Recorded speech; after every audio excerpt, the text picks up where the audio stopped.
how have you been? I hope you guys have been doing well. This is Brenda Akatama. In case you're new to my YouTube channel, you are so welcome to our family. We love people, we love positive energy on this channel. So I hope you stick around for more of the videos. If you just joined us, go back to the previous videos. I'm sure you'll find most of them very, very helpful, entertaining, educational. You'll love them. Anyways, for my existing subscribers, my coming back subscribers to watch my videos, you guys are the best. You're so awesome. So thank you so much for the support, for encouraging me. Your comments keep me moving. Even sometimes when I'm like so lazy to do a video, you guys encourage me to keep going because you like my videos, you comment on the videos. So it's always fun to see those comments. Now, I've been away. Some of you guys have reached out to see what's happening, if I'm okay. Yes, I'm very okay. It's just that I started school. I went back to school, so it's been busy, busy, busy. New things, studying, coursework, tests, exams, so name it. But all is well. And I really wanted to jump in today to do this video because I know most of you are traveling. This is usually a time when so many people travel with their families for the holidays. And yes, when I was in Uganda this summer, I traveled with my children. I did some videos, and I remember a few of my subscribers writing and asking me to do videos with of things that you need to know, things that could be helpful, especially if you're planning to travel with children overseas.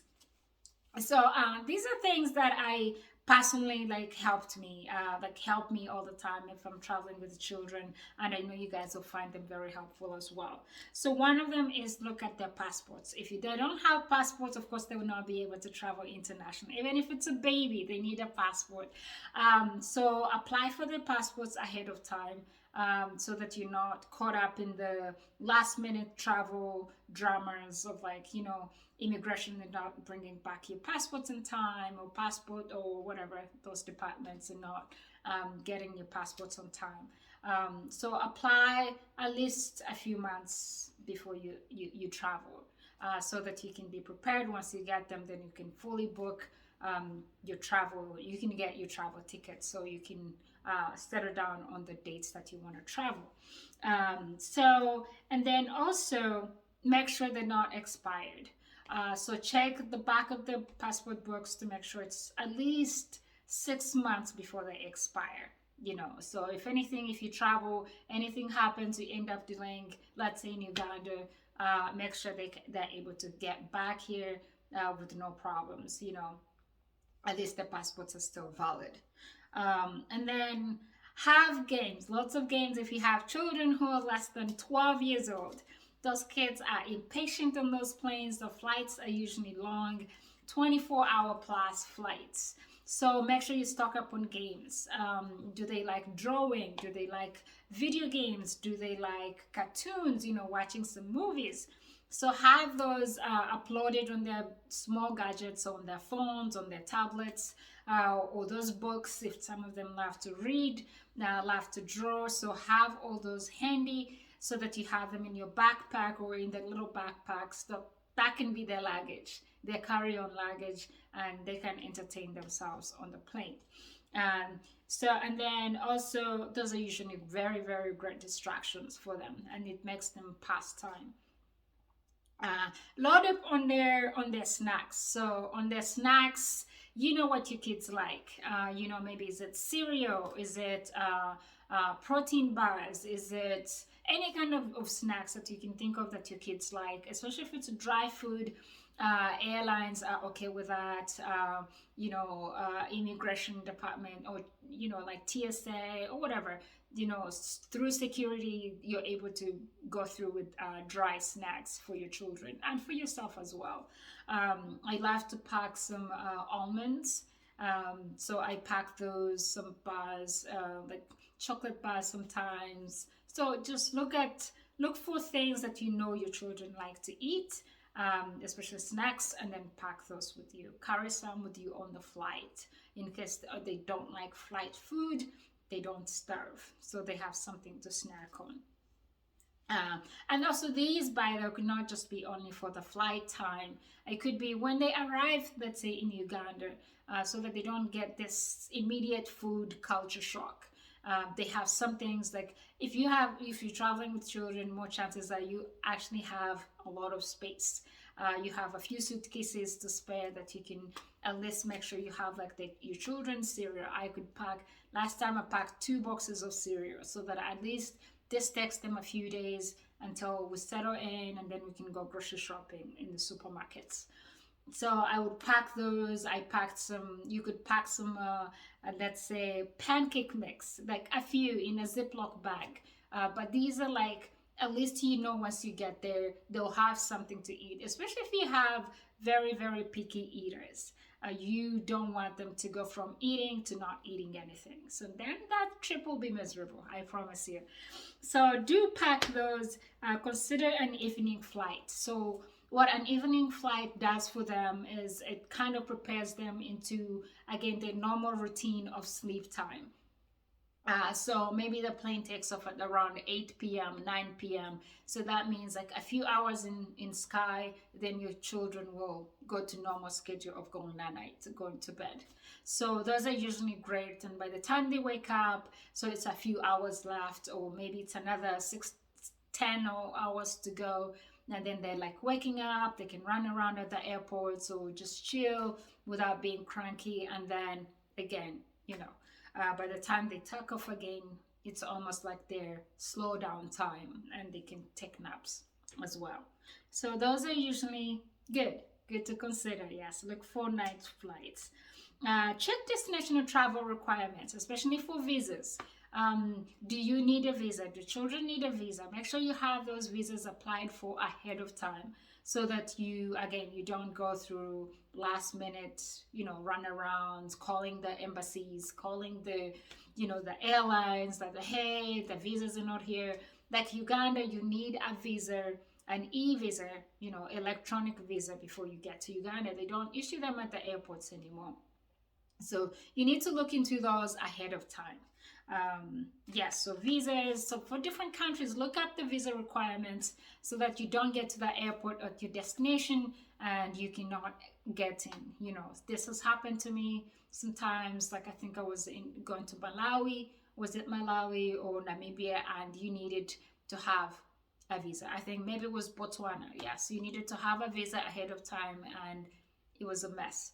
But I ended up getting it. But that whole drama could have been avoided if I actually looked that up and made sure I had my visa ahead of time before I traveled. And then I talked about, so again, immunization certificates. Some countries require immunization certificates. So look up the requirements of that destination country you're going to. I know for Uganda, you need yellow fever vaccine certificate. So this is a yellow booklet, but it shows that your child got that vaccine. And yes, you cannot get into Uganda. If you were born outside Uganda, you need a yellow fever certificate, vaccine certificate. So make sure you have those, and you can get them from travel clinics. Like in the US, you can get those from travel clinics, like your local hospitals don't usually offer those. So make sure you can ask your doctors to see where they can recommend. They usually have a few places that they can send you to, but it's for paying. Your insurance doesn't usually cover those, but you need it, right? And then you only get it once. Like now, yellow fever is a one-time shot, so your children will never have to get it. If you lose that certificate, I always recommend, if you get those important documents, please make copies of them. Actually, this is my husband's emphasis. Make copies of them, have them maybe sent to like your email address or your other person's email address, so that you can easily access them. You can print them out anytime you need them in case you lose the other ones. So that's usually a good backup plan. Counter meds, like these are medicine. This is medicine that you can get from like local pharmacies that you don't need a prescription for. But if you need a prescription drug as well, please talk to your doctors before you plan to travel, so that you have that medicine with you. You don't want to be stuck in a country where maybe they don't have that medicine and your child needs it. So countermeasures, this could be like Tylenol for children or even for yourself. This could be ibuprofen. This could be Vicks, name it. Like all these medicines that you might not easily access in a foreign country. So to be safe, pack those, not too many, because you don't want to look like you're going to sell drugs when they're checking you at the airports, but at least a few to last you whenever you're there, like emergency medicines. And lastly, please have dinner before you board. This is something that I always do because I don't like airplane foods.